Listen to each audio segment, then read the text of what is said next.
देखिए, ये नरेंद्र मोदी जी के द्वारा देश को दी गई महंगाई है। ये बात देश की जनता को समझना चाहिए, क्योंकि हार्मोज समुद्री मार्ग जो 50% से ज्यादा ईरान के हिस्से में आता है, ईरान से हमारे अच्छे रिश्ते थे, उस रिश्ते को जानबूझ के मोदी ने बिगाड़ा।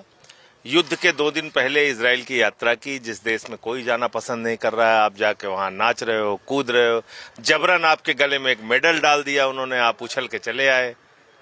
और उसके बाद उन्होंने युद्ध शुरू कर दिया। वहां पे 160 स्कूली बच्चियां मारी जाती हैं, आप कुछ नहीं बोलते। उनके सुप्रीम लीडर मारे जाते हैं, कुछ नहीं बोलते। आपके मेहमान ईरानी जहाज के वापस लौटते वक्त नौसैनिक 100 से ज्यादा मारे जाते हैं, आप कुछ नहीं बोलते। तो रूस और चीन का जहाज उस रास्ते से आ रहा है, हमारा नहीं आ रहा है। 60% कच्चा तेल हिंदुस्तान का उसी रास्ते से आता है, हार्मोज समुद्री मार्ग से। 50% गैस उसी रास्ते से आती है।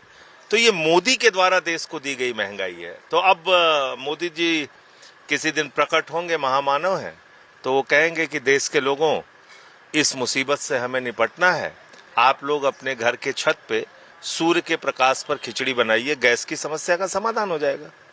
रोटी भी सूर्य के प्रकाश में बनाओ, सब्जी भी बनाइए, मस्त रहिए, कोई दिक्कत नहीं।